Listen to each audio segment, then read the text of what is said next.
All right, guys. The 33rd cut on our throttle body injection mess. As far as what I did this time was I moved this. It's not quite L29 angle, but it's fairly close. Okay, L29 is going to have... Okay, L29 is going to come in like this. You can see, let's see if I can get a good angle. You can still see I'm close, but I'm not really there. Very difficult to grind like that, guys.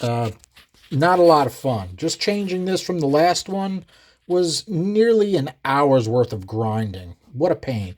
Plus, you got to check and check and check because the bowl is two different thicknesses. Okay? This part of the bowl is thin, and this part of the bowl is thick.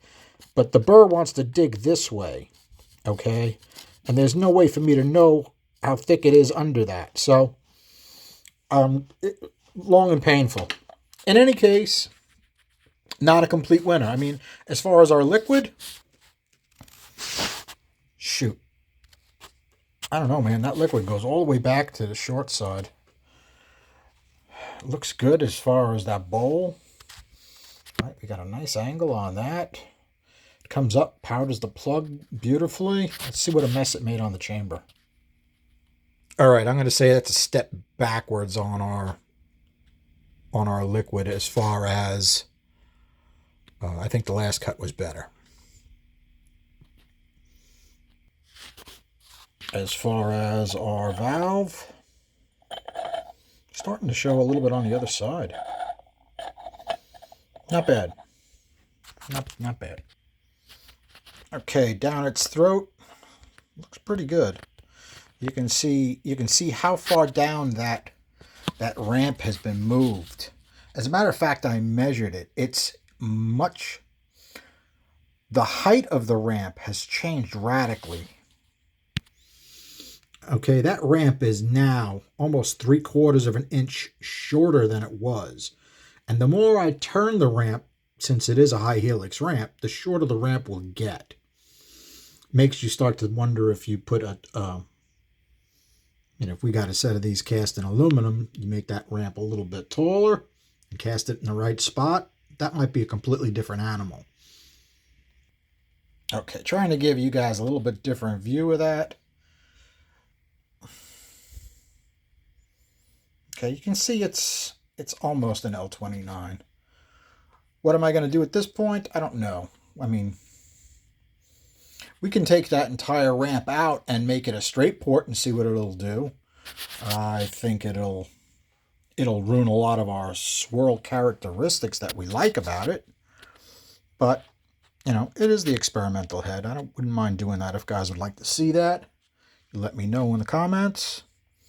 It will be a bunch more grinding. I'll probably just attack it with a really rough burr. And if I pop a hole in it, I pop a hole in it because it's not thick around that bowl area where that vein is on the spark plug side. Okay, trying to get an angle where you can see how far over I've moved this. Now remember, the stalker, I mean, in this angle, it's almost noon, right? It's like 11:30. Over here, we're 2:45 maybe. For the younger guys, that would be an analog clock. They may not have ever seen an analog clock, but that's okay. There's only a handful of younger guys watching this. Most guys are old like me. We like old hot rod stuff. As far as our liquid on that bowl and on that chamber, not bad. I mean, we can see exactly where it's coming around and out. Okay, not bad. As far as that ramp, I mean, not only was it brought down, but the radius was changed, and that wall was brought out a little bit to make it a little bit smoother turn, because it was kind of a sharp turn. You would think all of that would help it to flow better, but it's kind of hit or miss. Let's take a look at our numbers and see what we got. Okay, guys. Interesting stuff. Okay, this was 32. This is the last time you guys saw it. This is the 33. What did I write? More ramp angle, L29 style. How'd we do? Minus, minus, minus, minus, minus. 307 at 700. 314 at 800.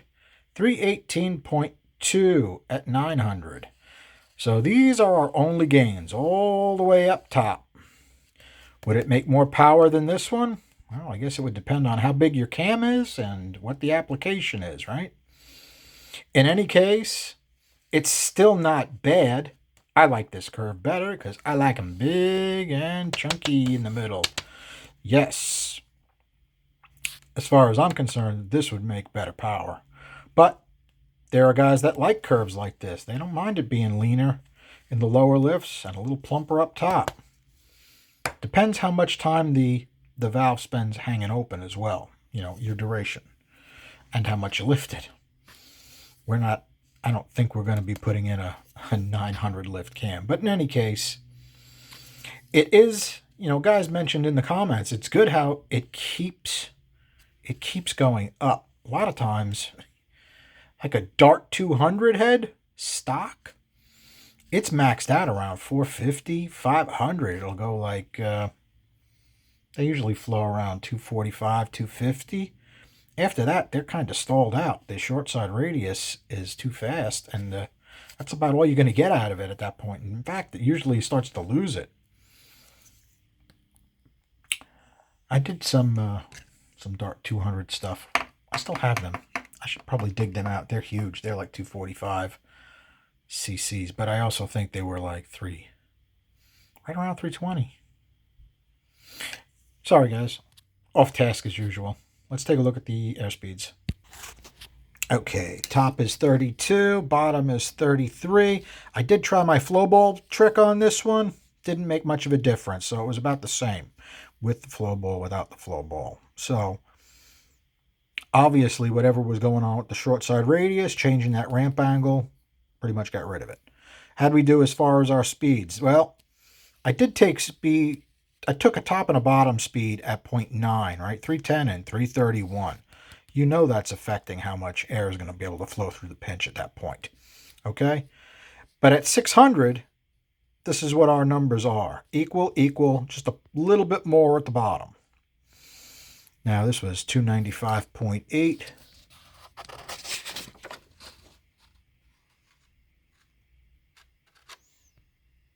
$293. Okay, so it's moving. This one's actually moving less air, but it has a higher speed. Interesting to think about, right, guys? Take a look at the roof. Lost. The rest of the port is able to get rid of the air better. Okay, so we don't need to, there's not as much going up to the roof. And it's interesting what somebody said, the way the original port is designed. Let's take a quick look at that. So like this ridge right here, a sharp ridge here. It's really, I think, designed to keep a lot of the air in the bowl to go up the helix ramp, okay? At this point, we've got this all working quite well. So the air doesn't have to be all the way down at this roof. That's where I'm measuring the speeds, in here, okay? One speed is literally this part of the roof. The other part is right here. This is where I'm measuring those speeds. And I just started. I didn't realize it, but I should have been taking speeds along this ramp the whole time. So I did take air speeds along this. So if we're taking air speeds here, here, and here it's pretty much dead. Here it's fast. Who would have thought, right? Okay, so what do we do on our short side? Plus. All of the short side is more active at this point. It's also not as happy a port, is it? I mean, look at all the minuses, right? So, was that a failure? I would consider it a failure. It looks nice. I mean, yeah, it's got some really good high lift flow numbers, but I don't think it would make more power. You guys can let me know what you think I should do on this next. What I think I'm going to do is, I got to go do work on my mother-in-law's house today. So I may do a similar cut. I may do a similar cut on our 194. Remember, I took a big piece out of that ramp and it was a loser. But I didn't change anything else in the bowl. I'm thinking of taking a much bigger whack, similar to the L29, but maybe a step back where it was a little bit better. Like our 32nd cut was a little bit better. That was a good cut, right? Do something like that. I'm thinking of doing that today. All right, guys, give me some input. Hopefully you had a good New Year. Hopefully your head doesn't hurt too much. Drink a lot of water, take a couple of aspirins, rest a little bit. B vitamins, you know, that type of stuff. I feel great today, by the way. I didn't quite make it to midnight. It's all right. My day started at 2 a.m. Cut me some slack, will you? I'm old. All right, guys. Thanks for hanging out. Have a good night.